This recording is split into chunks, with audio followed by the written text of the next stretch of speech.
Years after retiring, again, John Wick is forced back into the underworld when a new, impossibly powerful organization emerges, one that uses a terrifying method to create unstoppable assassins. And they want John to be their ultimate weapon. They take his new dog. He only agreed to take care of it to honor his wife's memory. The world knew him as Baba Yaga, the Boogeyman. A whisper in the dark, a legend. But to me, he was just John, a friend. A man trying to find peace after a lifetime of violence, living a quiet life with a new dog, a golden retriever named Buddy, a stark contrast to his previous canine companion. He still visited his wife's grave every week, a silent promise etched in grief and stone. My name is Marcus, and I was one of the few people John Wick trusted. Not many could say that and live. I was a retired assassin, a ghost from his past, living off the grid. I owed him my life, a debt I could never repay. One rain-lashed night, my phone buzzed with a restricted number, a number I hadn't seen in years. John's voice, low and gravelly, filled the line. "They took him, Marcus," he said, each word a razor blade. "They took Buddy. No pleasantries, no explanations needed. Just a shared understanding of the unspoken rules of our former life. When they take something precious from you, something innocent, the world becomes a very dangerous place." I knew, in that instant, that the ghost was back. Baba Yaga was coming out of retirement. But this time, it wasn't just about revenge.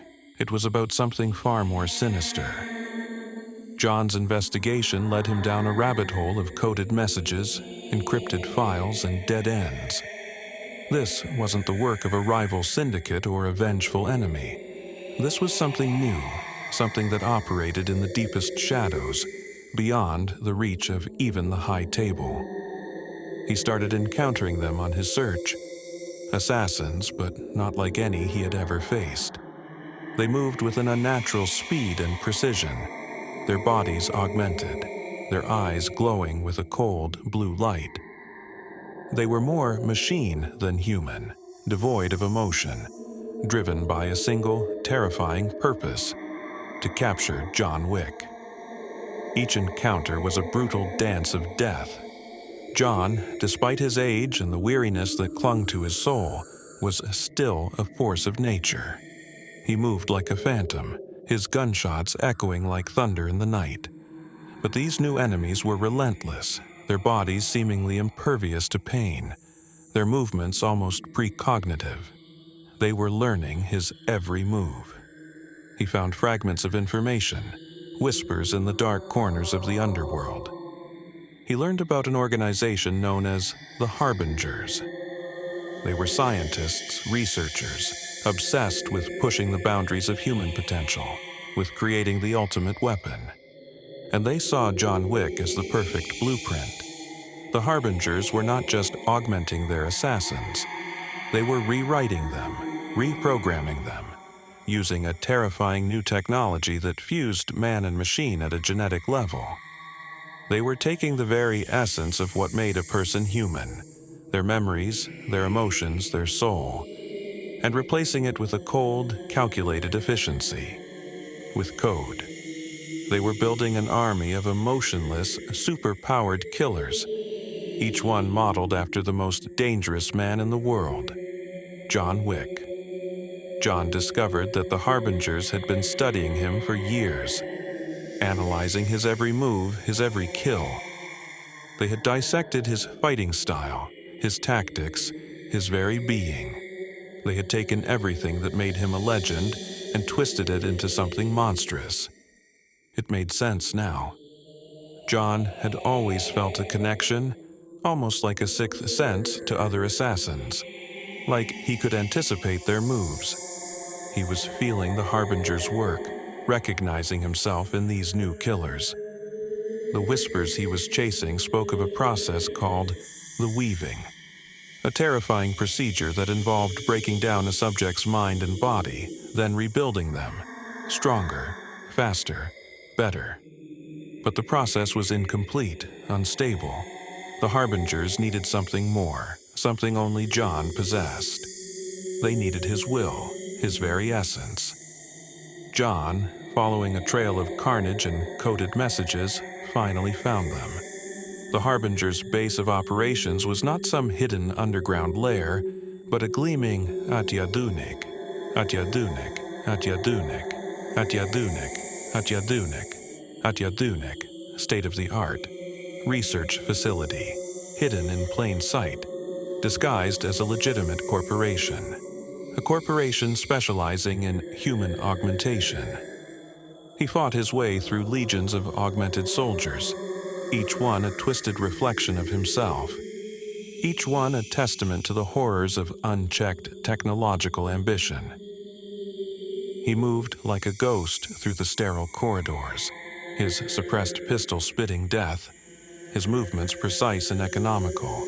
He found the heart of the facility, a vast chamber dominated by a massive, pulsating machine that hummed with an unnatural energy. And in the center of the machine, strapped to a metal table, was a figure he recognized. It was him, or rather, a version of him. It was a younger John Wick, his body augmented, enhanced, his eyes glowing with the same cold blue light as the other Harbingers. This was their ultimate weapon, their perfect soldier, a weaponized, soulless replica of the Baba Yaga himself. This was what they had wanted Buddy for, to lure him, to study him, to finally complete their twisted project. "You cannot win, John," a voice echoed through the chamber. It was cold, clinical, devoid of any human warmth. It was the voice of the lead scientist, the architect of this nightmare. "We have studied you. We know your every move, your every weakness. This is the future. This is evolution."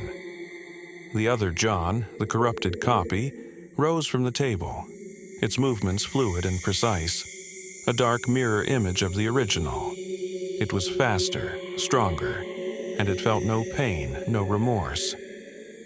"We will take what makes you special," the lead scientist said with a sneer, "and we will replicate it, improve upon it.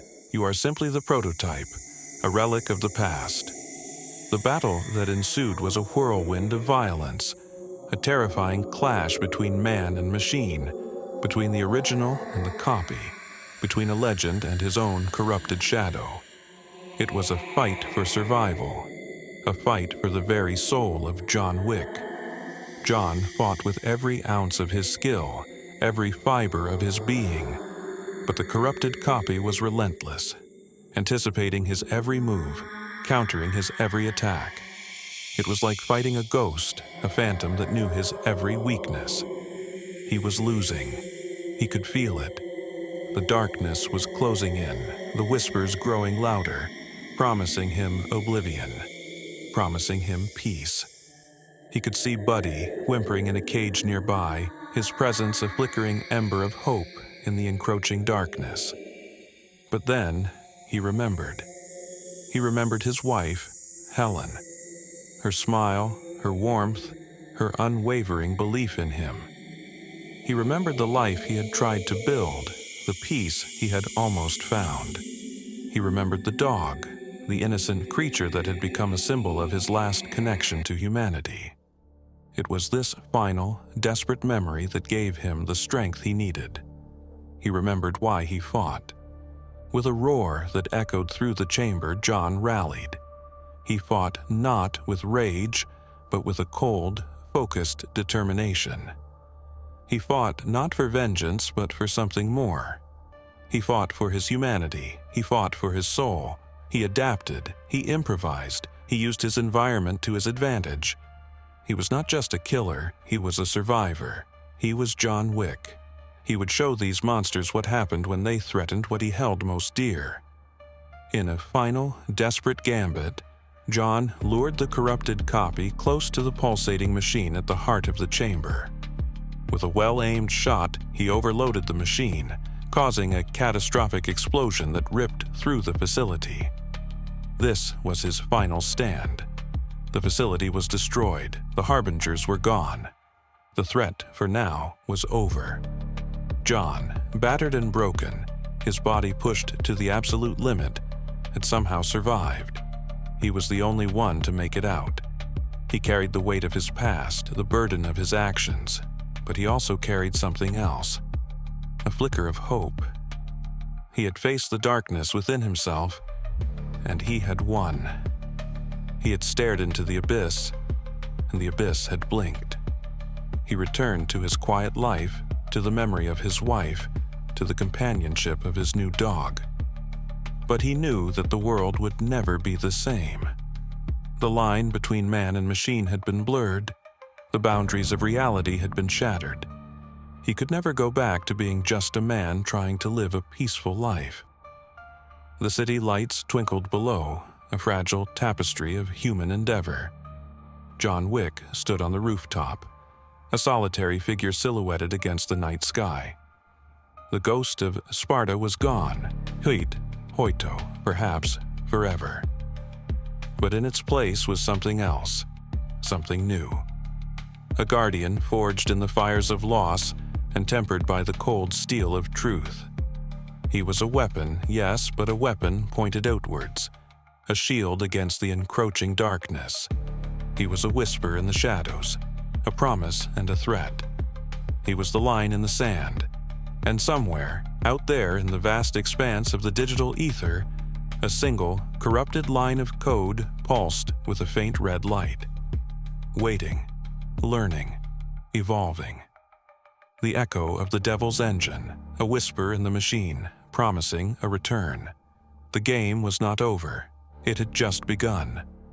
The fight for the very definition of humanity in a world rapidly merging with technology was far from finished. The legacy of John Wick, the Baba Yaga, was no longer just about vengeance. It was about survival.